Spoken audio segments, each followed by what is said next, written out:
I'm representing the homeowners of Fairfax, the business owners of Fairfax, the parents of Fairfax, artists, musicians, athletes. That's who we are.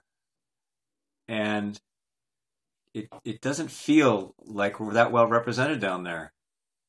We've got people whose kids go to private school that don't have regular jobs, a couple of lawyers, retired civil servant, a teacher doesn't have to work, another guy, the mayor doesn't have to have a job. It's like, what about making a payroll and actually accomplishing things during the day, physically things, not just preparing reports and fighting law cases and stuff like that. I mean, actually doing stuff.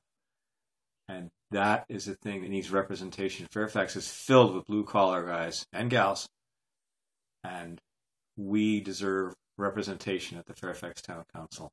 It feels sort of like not an ivory tower down there, but it feels like the town council is not representing all the spectrum of the people of Fairfax. And that's who I represent, a broad spectrum of people. Top three issues, I think one of them would be term limits. Fairfax used to be the home of one of the longest serving town councilors in the state of California.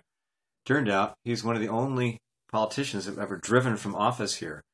Because I think what happens is, it happened with our local supervisor. The longer you stay in office, it feels like there's a perception that there's an arrogance that comes with that, the arrogance of power. And it's a basic human nature. But Mill Valley has a good system. Person serves 2 years, 2 terms, 8 years, steps down. They want to run again, they run again. Just happened. The guy was president of the Chamber of Commerce, came back, he's on the council again.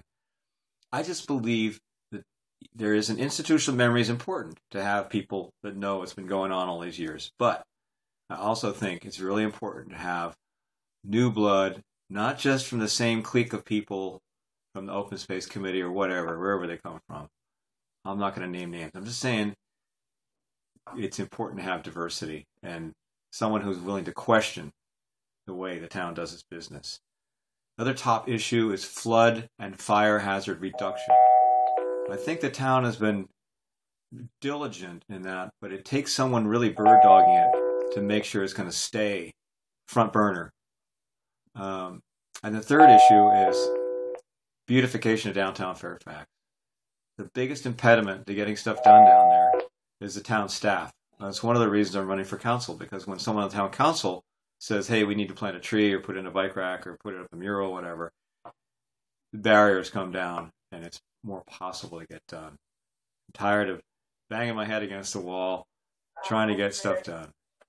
So I'll look forward, if possible, to being on the town council so we can make things better. Restructuring the budget a little bit. The new finance director has made a really good start. I happen to have 2 years worth of budgets right here, right? I'm analyzing, I'm looking at it. And it's possible to understand it, but it seems like the department heads are getting a lot of money for a little town that doesn't grow and doesn't have increased duties constantly. So first thing is I'd restructure the budget. Second thing is I would promulgate the budget, the synopsis, the condensation of it, to the community through like an email newsletter. There's various novel new ways we could have better communication between the town and the community, the taxpayers.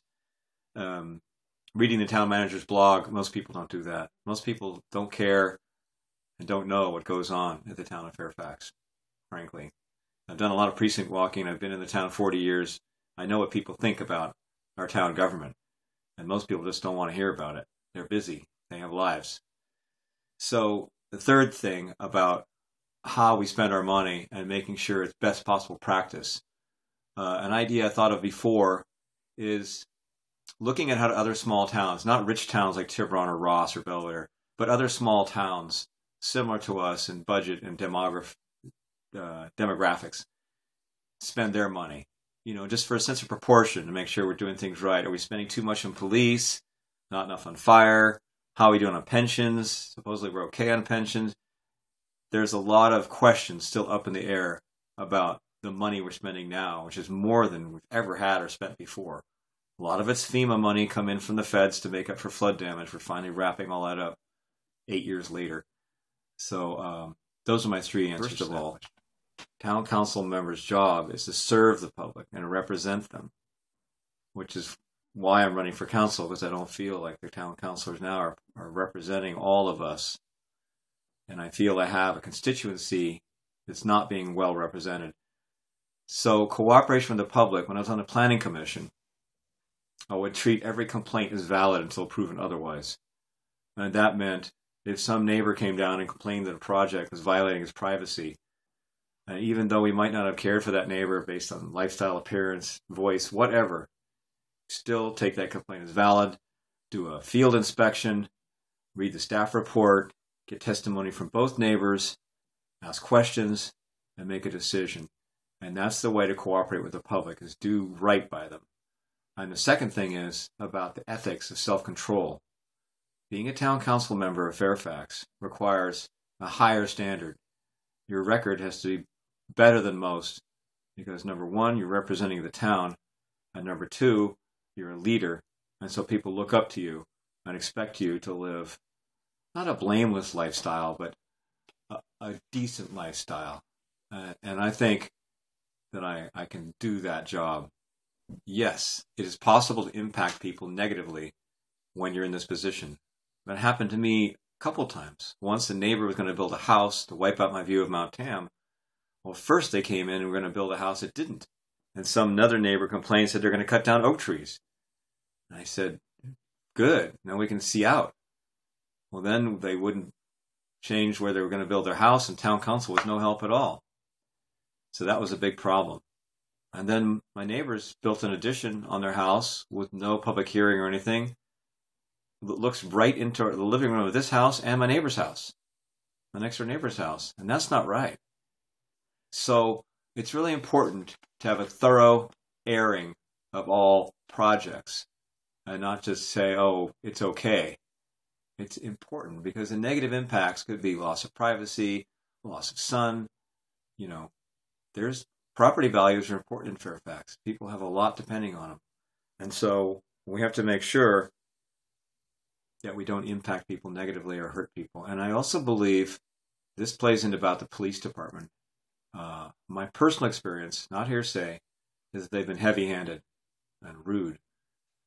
And I've seen them put kids down on the ground and draw their guns and stuff like that. It's totally inappropriate. Fairfax is a small town.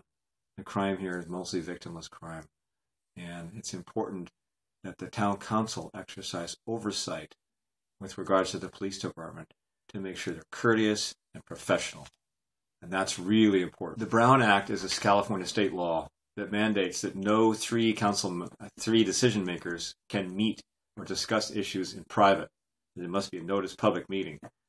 I think that people who are complainants or applicants or whatever can call each council member and make their pitch, but the council member is not going to discuss it amongst themselves. I think that's still legal. I think there's still freedom of speech on that issue. But it boils down to when the town council makes a decision regarding spending taxpayer dollars, like raising a town manager's salary or putting out bids, contracts to bid, it has to be public notice. The public needs to know.